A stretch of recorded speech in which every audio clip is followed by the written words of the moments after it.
Day is not far, तो चीजें धीरे धीरे कॉम्प्लिकेटेड हो रही है। सो इनफर्टिलिटी अमंग फीमेल, हालांकि हमने इसको फीमेल के साथ, फीमेल के हेल्थ के साथ, फीमेल के कंडीशन के साथ जोड़ा है, लेकिन इनफर्टिलिटी मेल में भी होता है। और पहले मैं क्लैरिटी देना चाहूंगा, अगर किसी कपल को बच्चा नहीं हो रहा है तो इसका जो जिम्मेदार है हस्बैंड एंड वाइफ दोनों हैं बराबर। स्टडीज, रिसर्च, स्टैटिस्टिक्स, डाटा यही कहता है किसी भी कपल का अगर बच्चा नहीं हो रहा है तो husband and wife are equally responsible. उन दोनों में थोड़ा सा हेल्थ इश्यूज या फिर चैलेंजेस होते हैं। और ये जो इनफर्टिलिटी है, ये अगर हमें पहले से पता चले कि ये क्या है, कैसे होता है, तो ये प्रिवेंटेबल भी है और हम इसको मैनेज कर सकते हैं। आप में से हर किसी ने अपने शहर में आईवीएफ सेंटर्स बहुत देखे होंगे और बहुत सारे कपल्स को आईवीएफ के माध्यम से बेबी मिला, लोगों ने टेस्ट ट्यूब बेबी भी किया। सो बहुत सारे मॉडर्न सॉल्यूशंस भी आ रहे हैं, लेकिन ये एक्सपेंसिव भी है और थोड़ा सा कॉम्प्लिकेटेड है। ऐसे में अगर हमने 20 से 25 साल की एज के जो हमारी फीमेल्स है, जो हमारी लेडीज है, उनके हेल्थ को लेके अगर थोड़ा सा कंसर्न हुए तो हो सकता है इस प्रॉब्लम को हम शुरू से ही कम कर सकते हैं या फिर प्रिवेंट कर सकते हैं। तो थोड़ा डिटेल में जानते हैं इनफर्टिलिटी के बारे में। इनफर्टिलिटी का जो सिंपल मतलब है कि शादी के बाद कोई कंसीव नहीं कर पा रही है। आज हम फीमेल से रिलेटेड बात कर रहे हैं। तो शादी के बाद अगर कोई महिला, हमारी बेटी, हमारी बहुएं हो, हमारे सिस्टर्स हो, उनकी शादी हो गई और शादी के बाद कंसीव नहीं कर पा रही है, उसी को ही इनफर्टिलिटी कहते हैं। लेकिन इसका एक टाइम लिमिट है, इसका एक सेटअप कंडीशंस है। इनफर्टिलिटी दो तरह का होता है, एक प्राइमरी है, एक सेकेंडरी है। पहले हम प्राइमरी इनफर्टिलिटी के बारे में बात करेंगे। प्राइमरी इनफर्टिलिटी का मतलब है जिनको एक भी बच्चा नहीं हुआ। शादी के बाद अगर महिला का उम्र 35 साल है, उससे ज्यादा है, शादी हो गई, लेडीज की उम्र 35 से ज्यादा है और 6 महीने कोशिश करने के बाद भी अगर कंसीव नहीं हुआ, इसको प्राइमरी इनफर्टिलिटी कहते हैं। अगर लेडी का उम्र 35 से कम है, बिलो 35 से कम है, 1 साल ट्राई करने के बाद भी अगर कंसीव नहीं हुए, उसको भी प्राइमरी इनफर्टिलिटी कहा जाएगा। सो एज लिमिट 35 से आगे 1 साल तक, 35 के बाद 6 महीने तक पहला बच्चा नहीं हो रहा है तो ये इनफर्टिलिटी है। सो प्राइमरी इनफर्टिलिटी यही है। सेकेंडरी है, अगर किसी को पहला बच्चा हो चुका है लेकिन दूसरा बच्चा नहीं हो रहा है, 6 महीना, साल भर, 2 साल तक कोशिश करने के बाद अगर सेकेंड कंसीव नहीं हो रही है, सेकेंड चाइल्ड कंसीव नहीं हुआ, उसको सेकेंडरी इनफर्टिलिटी कहा जाता है। हालांकि आज के टाइम में बहुत सारे लोग सेकेंड बेबी प्लान नहीं करते, लेकिन बहुत सारे लोगों को सेकेंड बेबी होता भी नहीं है। सो दोनों इक्वली सीरियस मैटर है। ये कुछ स्टैटिस्टिक्स है ताकि आपको थोड़ा सा अंदाजा हो जाए कि ये कितना सीरियस मैटर है। सबसे कम इनफर्टिलिटी लद्दाख में है, 6.2। सप्लीमेंट कर लेते हैं 2019 और 20 का आंकड़ा है। 1000 कपल्स है, उनमें से लद्दाख में करीब करीब 6 कपल्स को बच्चे नहीं होते हैं। उत्तराखंड में ऑलमोस्ट 10, ठीक है, मेघालय में 10, हरियाणा में 10.6। इस तरह से आप जाके देखो तो इंडिया का जो एवरेज है 1000 में से आज के टाइम में ही ऐसे 20 कपल्स है, ऑलमोस्ट 20 कपल है जिनको बच्चे नहीं होते हैं। हाईएस्ट गोवा में है, आउट ऑफ 1000 ऑलमोस्ट 50 कपल्स को बच्चे नहीं होते रिलेटेड टू फीमेल। आप अपना स्टेट का नंबर देख सकते हो, करीब 2,75,00,000, राउंड फिगर में आप 3 करोड़ मान सकते हैं।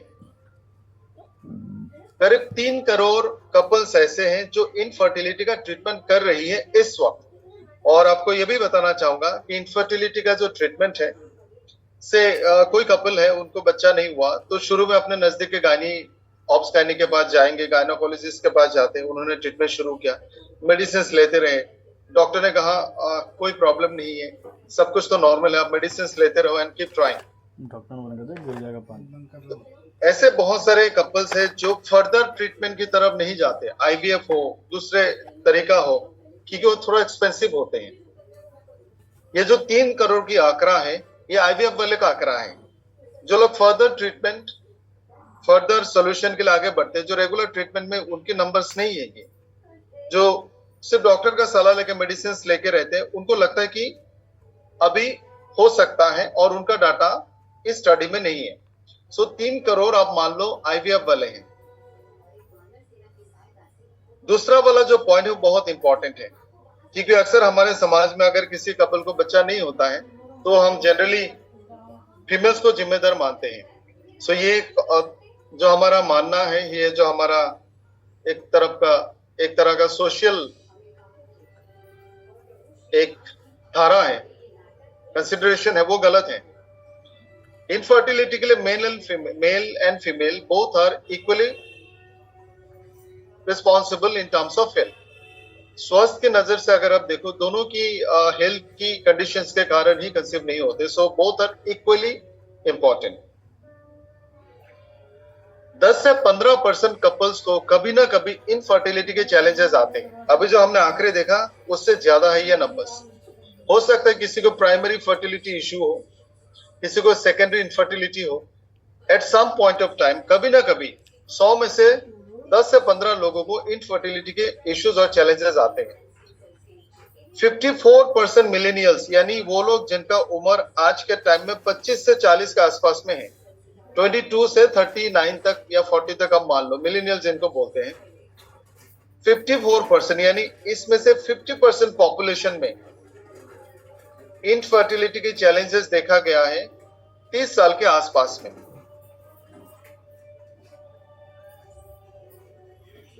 अगर आज के टाइम में मेरा मानना है वैसे भी शादी लेट ही होती है।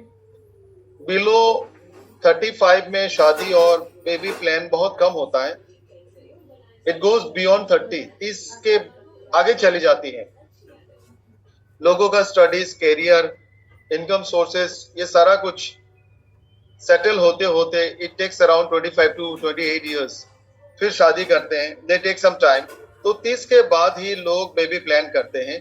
और ऐसे केसेस में आज के टाइम में जिन लोगों का उम्र 25 से 40 के बीच में है, ऐसे में से 54% को बेबी में चैलेंजेस आते हैं, कंसेप्शन में चैलेंजेस आते हैं, जो 30 के बाद बेबी प्लान करते हैं। ऑलमोस्ट 10% मिनिमम फीमेल्स को इनफर्टिलिटी का चैलेंजेस होती है। जैसे जैसे हमारी उम्र बढ़ेगी, इनफर्टिलिटी की चांसेस बढ़ जाती है। 35 से पहले तक, बट आइडियली बिफोर 30 से पहले 2 बेबी प्लान करना सबसे सही माना जाता है। बियॉन्ड 30 के बाद चैलेंजेस बढ़ती है। हम फीमेल्स की बात कर रहे हैं और थोड़ा सा आइडिया मैं मेल के लिए भी दूंगा। मेल के इनफर्टिलिटी के जो बेसिक कारण है, एक ओबेसिटी हो सकता है, मेटाबॉलिक डिसऑर्डर हो सकता है, हार्मोनल चैलेंजेस हो सकते हैं, sperm quality and sperm quantity के कारण में भी हो सकता है, और दूसरे हेल्थ इश्यूज भी हो सकते हैं। कोई एडिक्शन हो, कोई एब्यूसिव सब्सटेंस का इस्तेमाल, जैसे नशीली पदार्थों का अगर कोई सेवन करता है, ऐसे केसेस में भी इनफर्टिलिटी हो सकता है। This is for male. Females की जो मेन कॉजेस मेडिकल साइंस ने आइडेंटिफाई किया है, पहला है यूटेरस के साथ कोई प्रॉब्लम हो, दूसरा है फैलोपियन ट्यूब के साथ, तीसरा है ओवुलेशन के साथ, चौथा है eggs and egg quality, number of eggs and quality of eggs, and finally PCOS. एक फोटो में दिखाऊंगा। ये फीमेल रिप्रोडक्टिव ऑर्गन है, जो राइट साइड का फोटो है। बीच में जो एक ट्रायंगुलर शेप आप देख पा रहे, ये है यूटेरस। ये दो जो व्हाइट कलर का राउंड टाइप का दो बॉल्स जैसा आपको दिखता है, ये है ओवरीज। ओवरी के साथ जो यूटेरस कनेक्टेड है, यह है फैलोपियन ट्यूब। और यूटेरस का जो आउटवर्ड माउथ है वो है सर्विक्स। फैलोपियन ट्यूब में एग्स होते हैं। हर महीना पीरियड के दौरान एक मैच्योर एग इस ओवरी से, इस दोनों ओवरी में बहुत सारे एग्स होते हैं। हर महीना पीरियड के दौरान एक मैच्योर एग इस ओवरी से रिलीज होके फैलोपियन ट्यूब की थ्रू से गुजर के पीरियड के ब्लीडिंग के साथ बॉडी से रिलीज होती है। And it happens every month. जो नॉर्मल रिप्रोडक्शन का प्रोसेस है, ये जो ओवरी से एग रिलीज होगी, वो एक फर्टिलाइज होगी थ्रू ए स्पर्म और वो वापस आके यूटेरस के वॉल में सेटल हो जाएगी और वहां पे ग्रो करेगी। यानी प्रॉपर एंड हेल्दी रिप्रोडक्शन के लिए ओवरी, फैलोपियन ट्यूब ये सारे इंपॉर्टेंट रोल प्ले करती है। सो कॉमन प्रॉब्लम ओवरी के साथ आता है, जैसे ओवरी में बहुत सारे हार्मोन के कारण सही टाइम पे एग्स मैच्योर होती है और वो फर्टिलाइजेशन के लिए रेडी होती है और वो एग ओवरी से रिलीज होगी। सो ये पूरे प्रोसेस में गड़बड़ हो सकती है, फैट जमा होने के कारण, हार्मोन्स की गड़बड़ी के कारण, सिस्ट के कारण एटसेट्रा। तो ओवरिन फैक्टर। दूसरा है ट्यूबल फैक्टर, यानी जो फैलोपियन ट्यूब है अगर ये कहीं से ब्लॉक है तो फिर वो एग रिलीज नहीं होगी और स्पर्म के थ्रू से फर्टिलाइज नहीं होगी। तीसरा है यूटेराइन फैक्टर। यूटेरस में फिब्रोइड हो सकती है, सिस्ट हो सकती है, ट्यूमर्स हो सकते हैं, एंडोमेट्रायोसिस हो सकते हैं एंड फाइनली सर्वाइकल फैक्टर। सो ये कॉमन रीजन है। थोड़ा सा और डिटेल में बताता हूँ with the name of the disease. Uterus में जो कॉमन प्रॉब्लम होते हैं पॉलिप्स, फिब्रॉइड, स्कैरिंग एटसेट्रा, यानी यूटेराइन वॉल जहां पे एक फर्टिलाइज्ड एग आके सेटल होगी और वो धीरे धीरे बड़ा होगा। दूसरा है फैलोपियन ट्यूब, जैसे मैंने कहा वहां पे ब्लॉकेज होती है कोई भी पीआईडी यानी पेल्विक इन्फ्लेमेटरी डिजीज के कारण और बहुत सारे सेक्सुअली ट्रांसमिटेड डिजीज या फिर दूसरे इन्फेक्शियस डिजीज जैसे क्लामाइडिया, गोनोरिया, इनके दौरान भी इनफर्टिलिटी के चांसेस बढ़ जाती है। फैलोपियन ट्यूब ब्लॉकेज होना, उसमें सिस्ट या किसी दूसरे एक्यूमुलेशन होना, उसके कारण भी फर्टिलाइजेशन में दिक्कत आ सकती है। ओवुलेशन के दौरान जैसे हार्मोन के इम्बैलेंस होना, एक मैच्योर ना हो पाना, अगर आपके खाने पीने का आदत सही नहीं है उसके कारण में भी बॉडी में फैट इम्बैलेंस होती है। बहुत बार जो एब्यूसिव सब्सटेंसेस होती है, नशीली पदार्थों का इस्तेमाल करने से, थायराइड की प्रॉब्लम के कारण, स्ट्रेस के कारण, पिट्यूटरी ग्लैंड की डिस्फंक्शन या फिर उसमें ट्यूमर होने के कारण, ये सारे कारणों से ओवुलेशन में प्रॉब्लम आ सकती है and it might lead to infertility. एक की क्वालिटी और एक की क्वांटिटी दोनों के कारण इनफर्टिलिटी हो सकते हैं। बहुत सारे ऐसे केसेस देखा गया है जहां पे एग्स की संख्या जन्म से ही कम है या फिर quality of egg is poor, mature नहीं हो पा रहे। उसका रीजन भी हार्मोन के साथ कनेक्टेड है। पीसीओडी सबसे ज्यादा जिम्मेदार कारण है इनफर्टिलिटी के लिए आज के दौर में। Most leading cause polycystic ovary syndrome, यानी ओवरी में सिस्ट होना, या फिर पीओआई, प्राइमरी ओवरियन इनसफिशियंसी, यानी आपकी ओवरी कमजोर है, वहां पे नंबर ऑफ एग्स कम है, एग्स की क्वालिटी कम है, वहां पे फर्टिलिटी चांसेस कम है, मैच्योरिटी एक टाइम पे मैच्योर नहीं हो रहा है एटसेट्रा। पीसीओडी क्योंकि लीडिंग कॉज है तो इसके बारे में थोड़ा सा जानते हैं। पीसीओडी का जो नंबर ऑफ केसेस आज के टाइम में अगर हम चेक करें, number of cases of polycystic ovary, almost 10% women, 10% महिला को पीसीओडी की शिकायत है। अगर आपको पीसीओएस या फिर PCOD, polycystic ovary symptom, polycystic ovary disease, इसके सिम्टम्स है, क्योंकि बहुत बार आपको पीसीओडी का नाम या फिर ये जो बीमारी है बहुत सारे लोगों को इसके बारे में जानकारी नहीं है, तो आप इसको कैसे पता करोगे पीसीओडी क्या है? यहाँ पे कुछ सिम्टम्स हैं। मेरा रिक्वेस्ट होगा आप इसको नोट करें कि पीसी, आप स्क्रीनशॉट ले सकते हैं लेकिन आपको याद नहीं रहेगा। इफ यू राइट डाउन, अगर आप लिखोगे तो आपको याद रहेगा। पीसीओडी या फिर पीसीओएस को सिम्टम्स है, वो थोड़ा सा इसमें से कुछ सिम्टम्स मेनोपॉज के साथ भी मैच होती है, लेकिन पीसीओडी बेसिकली फर्टिलिटी एज के दौरान होती है, मेनोपॉज आफ्टर 40, 38 के आसपास में होती है। सो पहला सिम्टम है हेयर लॉस होना, आपके बाल झड़ जाएंगे, सर दर्द हो सकता है, बहुत ज्यादा पिंपल्स आएंगे, स्किन ऑयली हो जाएगा और बहुत सारा डैंड्रफ हो सकता है, क्योंकि ये हार्मोनल इम्बैलेंस के कारण होती है और बॉडी में फैट ज्यादा होने के कारण भी हो सकती है। एंजाइटी होगा, डिप्रेशन हो सकता है, हार्मोनल इम्बैलेंस होता है, स्किन में डार्क पैचेस आ सकते हैं, कहीं कहीं पे डार्क पैचेस आ जाएंगे, चेहरे पे एक्सेस हेयर ग्रोथ हो सका, हेयर फॉल होगा, आपके सर के बाल झड़ सकते हैं, लेकिन चेहरे पे हेयर ग्रो हो सकता है, इसको हिर्सुटिज्म कहते हैं। फीमेल्स की बात कर रहे हैं। आपके स्किन में टैग्स आएंगे, थोड़ा सा नोड्यूल्स, या फिर थोड़ा सा आपको लगेगा स्किन ज्यादा बढ़ रहा है, वहां में थोड़ा सा फोल्ड आ सकती है। सोने में चैलेंजेस, आई मीन नींद ना आना, नींद आने में दिक्कतें होना, स्लीप एपनिया, इंसोम्निया, ये सारा हो सकता है। आपके हेलो कमर के आसपास में पेल्विक एरियाज में पेन हेलो। होगा।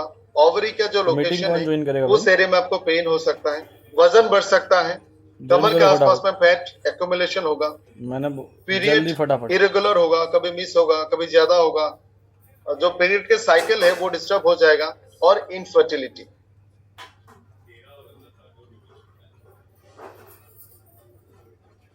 पीसीओडी के कारण भी दूसरे बीमारियां पैदा हो सकती है, या फिर पीसीओडी दूसरे बीमारी के कारण भी पैदा हो सकती है। So both are connected, interrelated. अक्सर ओबेसिटी को लिंक किया गया है, जिनका वजन ज्यादा है उनको पीसीओएस होने का चांसेस ज्यादा है, और जब तक पीसीओडी पीसीओएस आपका ठीक नहीं होता तब तक फर्टिलिटी के चांसेस कम है।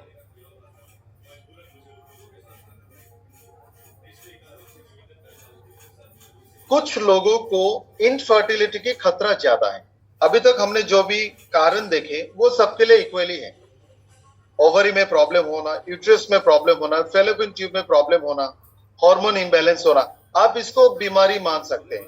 पीसीओडी होना, यानी एक नॉर्मल इंसान को अगर बीमारी हो जाए तो उसको फर्टिलिटी कम हो सकती है, लेकिन ऐसे कुछ सिचुएशंस हैं जहां पे एक आम इंसान का भी, एक कॉमन सी नॉर्मल सी महिला का भी इनफर्टिलिटी होने का चांसेस बढ़ जाती है।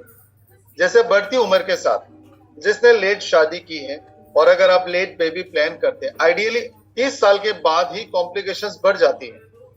हम लोग 10 से 15 साल पहले तक कहते थे कि 35-38 तक you can deliver a healthy baby, you can conceive twice thrice, लेकिन आज के टाइम में देखा गया है कि 30 क्रॉस होते ही बहुत सारे कॉम्प्लिकेशंस आ जाती है। सो पहला रिस्क फैक्टर एज, 30 साल के बाद अगर आपका उम्र 30 से ज्यादा है तो इनफर्टिलिटी के जो रिस्क है वो बढ़ सकता है। हार्मोनल इश्यूज, हार्मोनल इश्यूज का कैसे पता करोगे? हार्मोन अगर इम्बैलेंस होते हैं, खास करके फीमेल्स के लिए जो विजिबल सिम्टम्स हैं, हेयर और पिंपल्स, आपके हेयर की ग्रोथ कम ज्यादा होगा, फेशियल हेयर आ सकता है, पिंपल्स आ सकते हैं, आपके वॉइस में भी हॉर्सनेस हार्शनेस आ सकती है। हार्मोन के इम्बैलेंस के कारण आपकी पीरियड में भी इरेगुलरिटीज और उसमें डिस्टर्बेंसेस आएंगे। हार्मोन की इम्बैलेंस के कारण आपका वेट में भी दिक्कत आ सकती है, स्ट्रेस, एंजाइटी, टेंशन, ये सब भी हो सकती है। तो अगर किसी को भी, और इस हार्मोन में सिर्फ रिप्रोडक्टिव हार्मोन नहीं है, थायराइड हार्मोन भी काउंटेड है, इम्बैलेंस थायराइड हार्मोन।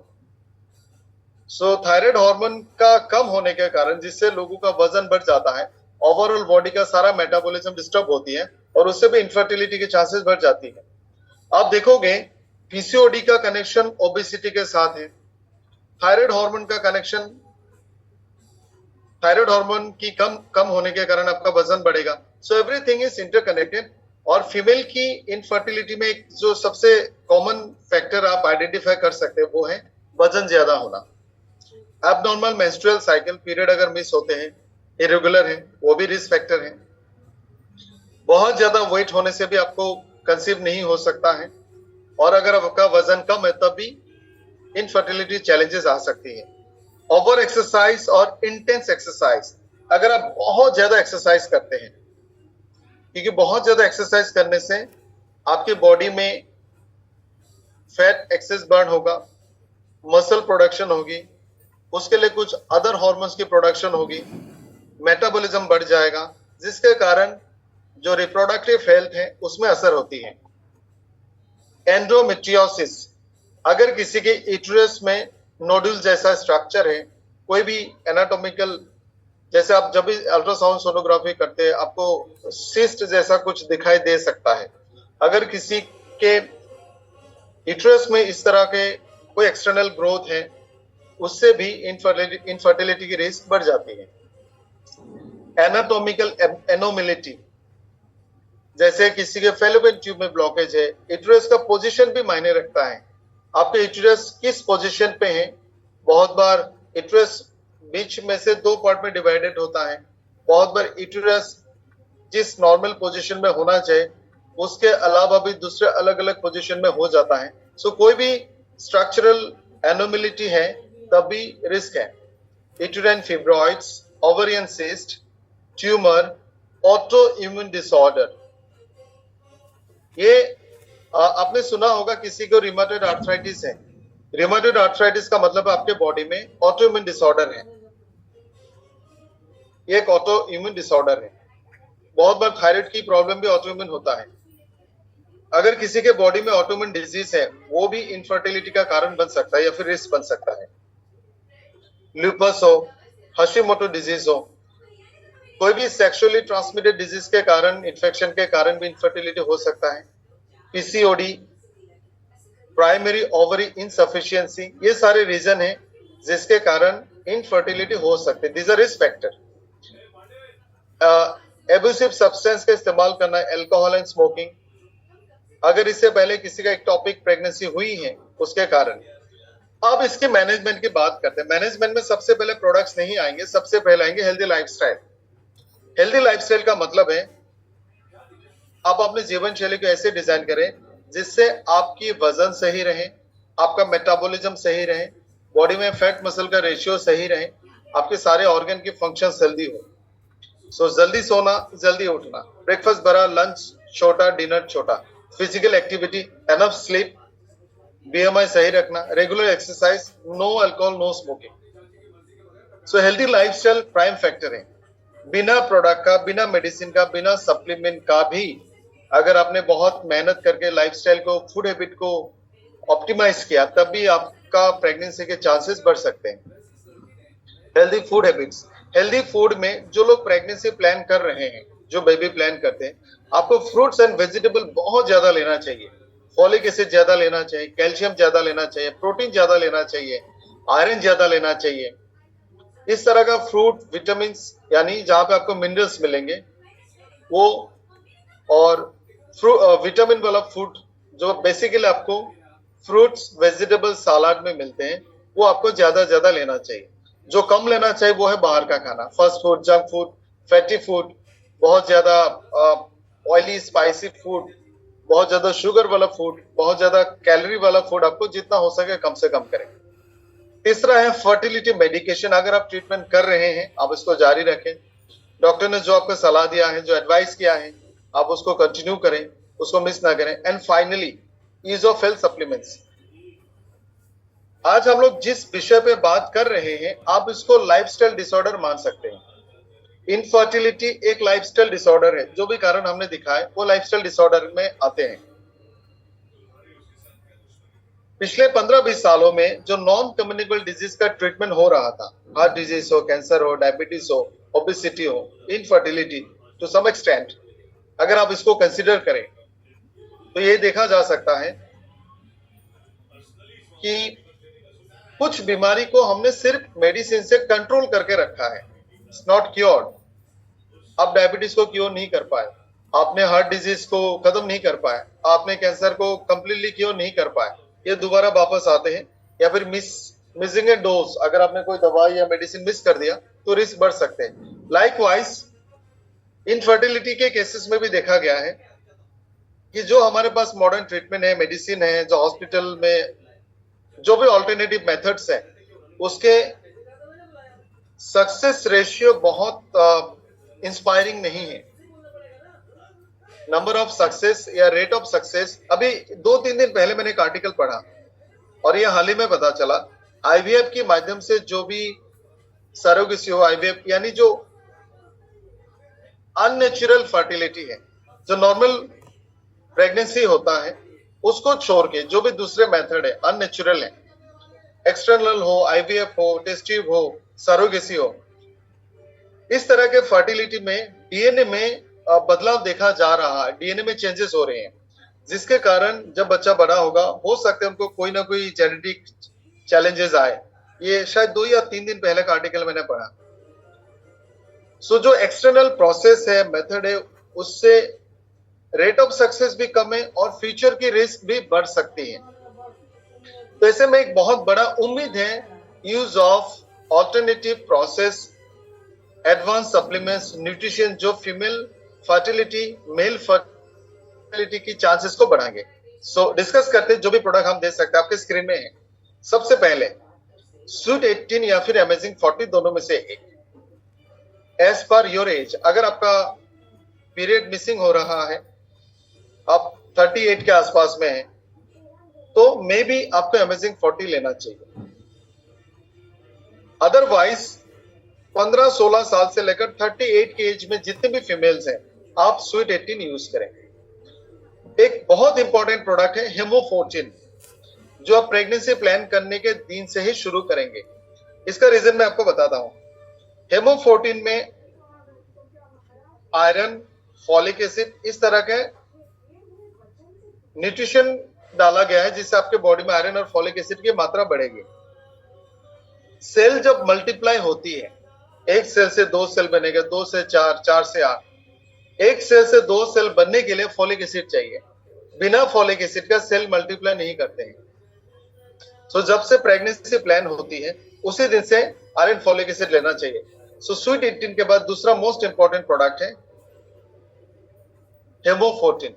तीसरा सबसे इंपॉर्टेंट प्रोडक्ट है WLB1, वुमेन लिबिडो बूस्टर 1।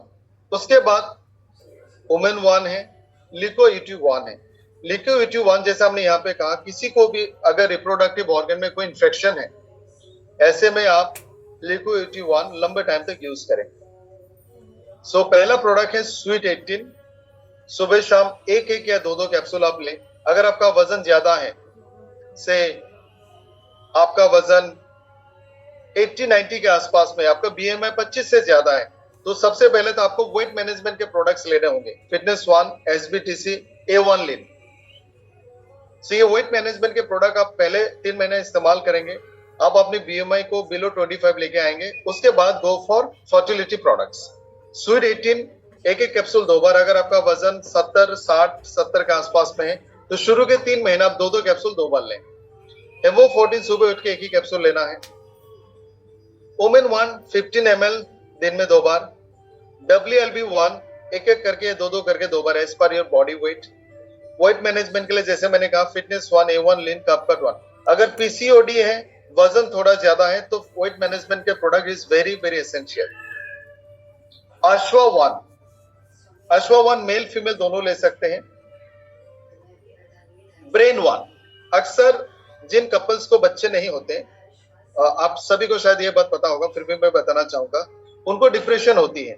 और ऐसे में अगर आप डिप्रेस होते हैं तो आपके बॉडी के जो नॉर्मल मैकेनिज्म है वो भी थोड़ा डिप्रेस हो जाते हैं।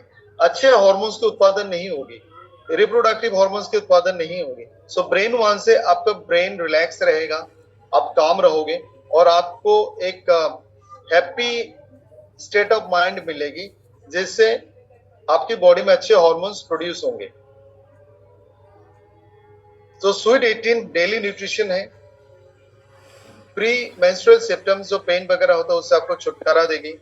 स्किन और हार्मोन के लिए अच्छा है, स्ट्रेस एंजाइटी को कम करेगा और एंटीऑक्सीडेंट है, इम्यून सिस्टम के लिए भी अच्छा है। इसमें सिलेक्टेड हर्ब्स डाले गए जैसे ginkgo biloba, ashwagandha, omega.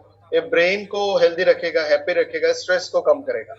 Evening prime रोज और शतावरी हमने एड ऑन किया है हार्मोन को बैलेंस करने के लिए। मोरिंगा स्पिरुलिना, इसमें बहुत सारे न्यूट्रिशन है। Mangosteen, red clover, cranberry, sea buckthorn, ये एंटीऑक्सीडेंट है, सुपर एंटीऑक्सीडेंट है और यूरिनरी ट्रैक्ट इन्फेक्शन को कम करेगा। इसके साथ ये सारे इंपॉर्टेंट विटामिन और मिनरल्स डाले गए हैं, जिससे आपको न्यूट्रिशनल सपोर्ट भी मिलेगा। Next product is women 1, immunity के लिए, हार्मोन बैलेंस के लिए, रेगुलेट्स मेंस्ट्रुअल साइकिल, स्किन और हेयर रिजुविनेशन के लिए, प्रोवाइड्स माइक्रोन्यूट्रिएंट्स। सो ये एक तरह का वुमेन टॉनिक है, ये हर कोई ले सकता है। इसमें आंवला, अश्वगंधा डाला गया है जो इम्यूनिटी को सपोर्ट करता है। Ashoka and shatavari menstrual cycle को हेल्दी रखता है। गोथ्रू और ginkgo biloba premenstrual symptoms को दूर करता है। सौंठ, चिकनी, सुपारी और अजवाइन एंटीऑक्सीडेंट और डिटॉक्सिफायर की काम करती है। अश्वा 1 ब्रेन बॉडी कोऑर्डिनेशन को अच्छा रखेगा, मेमोरी को अच्छा रखता है, कंसंट्रेशन को बढ़ाता है, अवेयरनेस को बढ़ाता है, मसल स्ट्रेंथ को बढ़ाएगा, endurance, athletic performance, libido, both man and women में सेक्सुअल परफॉर्मेंस को बढ़ाती है, स्ट्रेस को कम करेगी और एंटी एजिंग प्रॉपर्टीज भी है। एक इंपॉर्टेंट प्रोडक्ट यहाँ में मैं थोड़ा सा बताऊंगा, ब्रेन वन आपको स्ट्रेस को कम करेगा, कॉग्निटिव हेल्थ को अच्छा रखेगा, ऑक्सीडेटिव स्ट्रेस को कम करता है, मेमोरी एंड लर्निंग को बढ़ाती है। सो एक बहुत अच्छा सपोर्टिव प्रोडक्ट है। एक इंपॉर्टेंट प्रोडक्ट यहाँ पे मैं थोड़ा सा ऐड करूंगा, यंग फ्यूल। अगर किसी भी महिला या पुरुष का उम्र 35 से ज्यादा है, ये इसलिए मैं बता रहा हूँ, एंटी एजिंग के सेशन में सोल में आप सभी ने सुना होगा कि आज के दिन का जो भी साइंटिफिक स्टडीज है, रिसर्च है, लिटरेचर है, वो यहाँ पे ये साबित हो चुकी है कि 34 से आपका बॉडी एनाटॉमिकली, फिजियोलॉजिकली, एनाटॉमिकली यानी स्ट्रक्चर, फिजियोलॉजिकली यानी फंक्शन, एनाटॉमिकली एंड फिजियोलॉजिकली आपका बॉडी बूढ़ा होना स्टार्ट करता है, बहुत सारी चीजें कम होना शुरू होती है, important nutrition, body functions, biomolecules ये कमजोर होना शुरू होती है। 34 में अगर आपका बॉडी बूढ़ा होना शुरू करे तो आपके रिप्रोडक्टिव फंक्शन भी बुरा होना शुरू हो जाता है। ऐसे में चांसेस ऑफ फर्टिलिटी और कम हो सकती है। सो 35 अगर आपका उम्र है, ये सारे प्रोडक्ट के साथ आप यंग फ्यूर भी स्टार्ट करें फॉर श्योर, और इसको 1 साल तक आप यूज करें। वंस यू कंसीव आप चाहो तो बंद कर सकते हैं। वेट मैनेजमेंट के प्रोडक्ट में कट 1, A1 लीन, फिटनेस 1, ये सारा प्रोडक्ट आप इसके साथ यूज कर सकते हैं। अगर आपका वजन ज्यादा होने का कारण थायराइड है तो आप थायरो 1 भी लें। हेमोफोर्टिन हमने डिस्कस कर लिया, SBTC जूस ले सकते हैं। सो ये ऑल अबाउट इनफर्टिलिटी, और मैं मानता हूं जो भी आज हमने डिस्कस किए हैं इस सेशन में रिगार्डिंग इनफर्टिलिटी आप सभी को समझ में आ गया होगा। अगर कोई भी क्वेरी, क्योंकि इनफर्टिलिटी एक बर्निंग इश्यू है और बहुत सारे लोगों को इसकी शिकायत है, बहुत सारे लोग कंसीव नहीं कर पाते, तो हो सकता है आपके काउंसलिंग से, आपके 1-2 प्रोडक्ट से उनको रिलीफ मिले। तो कोई भी चीज अगर ऐसा यहाँ पे हुआ जो आपको समझ में नहीं आ रहा है, एनी क्वेरीज आप एक बार यहाँ पे क्वेश्चंस आप डाल सकते हैं।